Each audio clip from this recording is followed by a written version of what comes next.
Once upon a time, in a quiet little village at the edge of a forest, there lived a widow and her 2 daughters.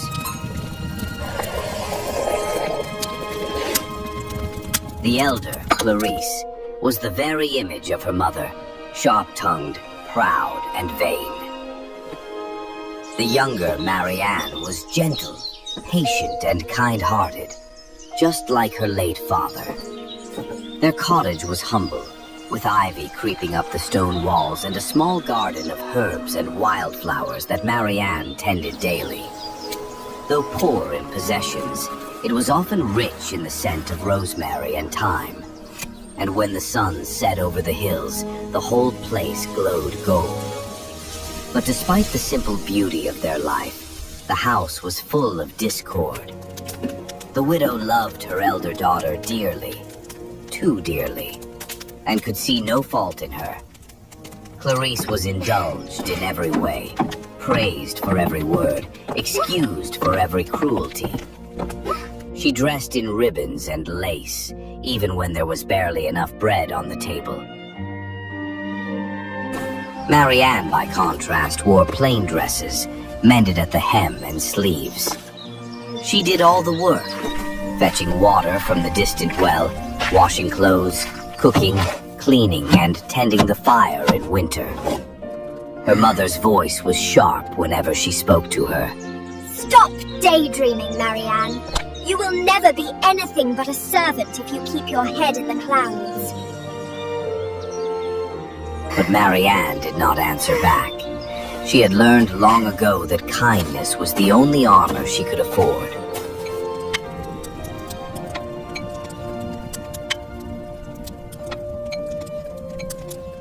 One summer afternoon, the sun was fierce upon the fields, and the air shimmered with heat. The widow realized there was no water left in the house. Marianne, go to the well at once. The one beyond the orchard. It's the freshest. Take the largest jug. Don't dawdle. It was nearly a mile away, and the path wound through dry grass and thickets of briar. But Marianne said nothing. She lifted the jug, tied a kerchief over her hair, and set off. The air was heavy with the buzzing of bees, and her feet brushed the dust of the path.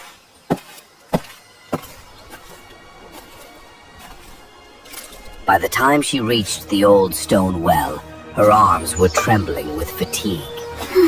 She lowered the bucket, filled her jug carefully, and sat on the edge to rest a moment. It was then she heard a faint voice. My dear child, might I trouble you for a drink of water?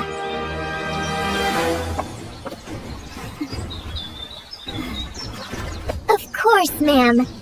You must be very much parched in this heat. Marianne set down her jug at once. She dipped her jug again, rinsed it clean, and drew fresh water from the well. Holding it carefully, she offered it to the old woman, who drank with slow, grateful sips. You are too kind, my dear. Not many would serve a stranger so sweetly. It's nothing, ma'am. You looked thirsty, and I was here. It is not nothing, child. Few hearts are so pure that they do good without thought of reward. The old woman's eyes gleamed with something ancient and knowing.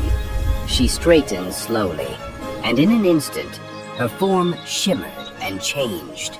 She was no longer a beggar, but a fairy, glowing faintly as moonlight. Forgive me. I did not know. You have done no wrong, child. You have shown a pure heart.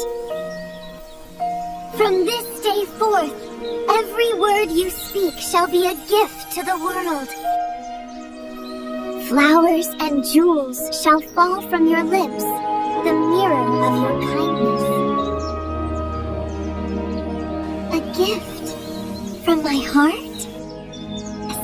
Each time you speak, from your lips shall fall a flower or a jewel. the outward sign of your goodness within. Go now, and speak with care.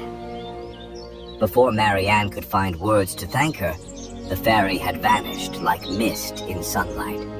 Still trembling, Marianne lifted her jug and hurried home. When she reached the cottage, her mother and sister were waiting, impatient and cross.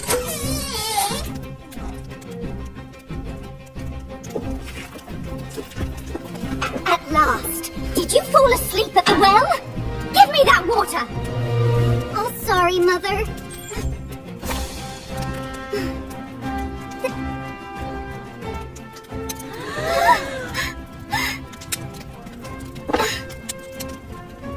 Oh my goodness.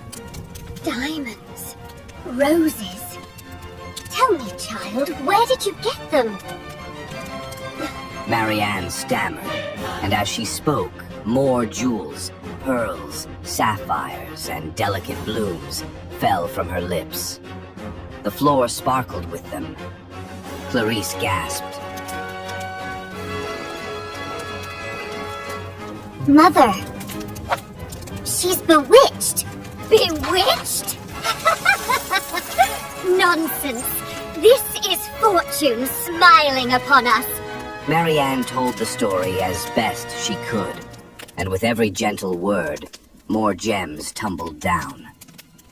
Her mother gathered them greedily in her apron, her mind racing with the riches they promised. When Marianne finished, her mother gripped Clarice's arm. You must go to that well at once! Do exactly as your sister did, and we shall be twice as rich! Clarice was not pleased by this idea. The thought of walking a mile in the sun and fetching water like a servant made her wrinkle her nose. But when she saw the pile of diamonds glittering on the table, she changed her mind. Very well, if it will make you happy. Be polite. Speak kindly to any old woman you meet.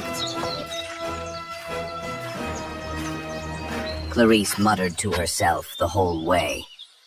The dust clung to her shoes, and the heat made her flush with irritation. When she reached the well, she bent to fill her jug. But before she could lift it, a figure appeared beside her. It was again the fairy, though this time she looked not like a beggar, but like a beautiful princess. Clarice stared at her, unimpressed. Good day, madame. Might I kindly have a sip of water? I have not come here to serve strangers. If you're thirsty, draw your own water. You would deny water to one who thirsts? I would deny it to anyone who thinks me a servant. I came here for my own business, not yours. Then you shall be rewarded according to your heart. Clarice blinked, startled, but shrugged. What nonsense! She muttered and began the long walk home.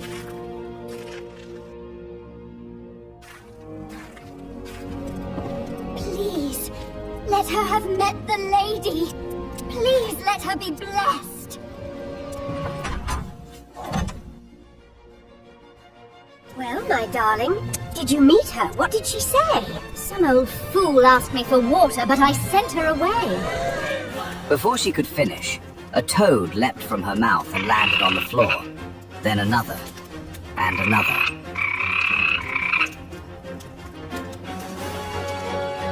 The next word brought a snake, coiling and hissing.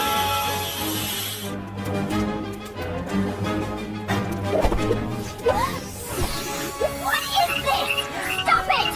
Stop it at once! But Clarice could not. Each angry word brought another creature slithering from her lips. The room filled with croaking and hissing until the widow fled into the yard, crying out in despair. Oh, why?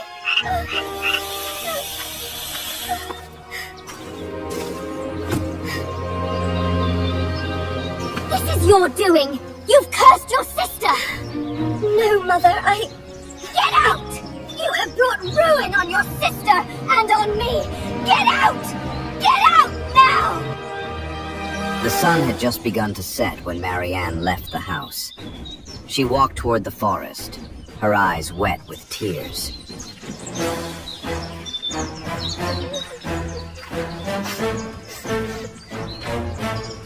But not far along the road, a carriage approached. A fine one, drawn by white horses and bearing the king's crest upon its door. Inside sat the prince, returning from a hunt. When he saw the girl walking alone, he ordered the driver to stop. Young woman, are you in trouble? No trouble, my lord. Only sorrow.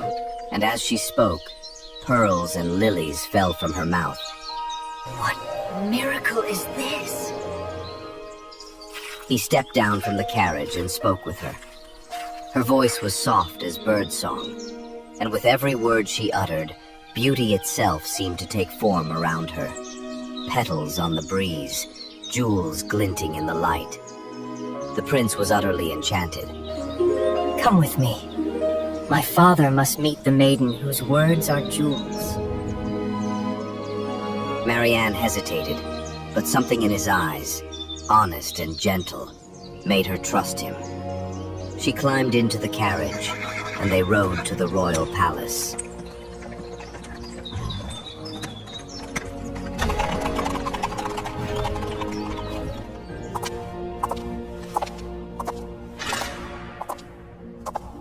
The king and queen received her in the grand hall, and when she curtsied and greeted them, diamonds rolled across the marble floor. The courtiers gasped, and the queen's eyes widened. The court erupted in whispers. Such grace, such modesty. Surely heaven has blessed you. And what reward could be fitting for such virtue? If she will have me, father, let that be her reward. The king studied the girl for a long moment, then nodded. So be it. A woman whose words bear flowers will surely make the kingdom bloom. And so, Marianne became the prince's bride. Her wedding gown shimmered like moonlight, and wherever she spoke, blossoms scattered along her path. The people loved her for her kindness, her humility, and her radiant smile. Back in the village, things grew bleak. The widow, in her bitterness, found no comfort in her riches. The jewels she had gathered seemed dull and worthless now that her kind daughter was gone. What good are riches when joy itself has fled? As for Clarice, no one dared speak to her. The creatures that leapt from her mouth drove people away in fear and disgust. Even her mother, at last, could not bear it. You've brought shame and misery on us both. Leave this house and never return. Mother, please. Why must I suffer so? Clarice fled into the woods, weeping and cursing. But every curse brought more toads and snakes. She wandered, friendless and unloved, until at last she vanished from the world. Some say she still haunts the forest paths, her words croaking from the mouths of frogs by the well. As for the widow, her greed turned to madness. My treasures. My beautiful treasures. She lived alone, surrounded by the fading remnants of her stolen jewels, until one cold winter night, she was found dead beside the hearth. Years passed. Under the gentle reign of the prince and his fairy-born bride, the kingdom flourished. The poor were fed, the fields were tended, and the air of kindness seemed to ripple from the palace outward. Whenever the queen spoke, her words brought light and joy, as if the magic of her gift had spread beyond jewels and flowers to touch the hearts of all who heard her. You've changed this land, my love. Not I alone. Kindness spreads like sunlight. It warms every heart it touches. Her children grew up in the same spirit, humble, generous, and wise. And though the fairy who had blessed her was never seen again, the queen often felt her presence in the quiet moments, like a faint perfume of roses on the air. True grace and kindness cost nothing, yet they make the world rich. Beauty fades and wealth crumbles, but a gentle heart will shine forever.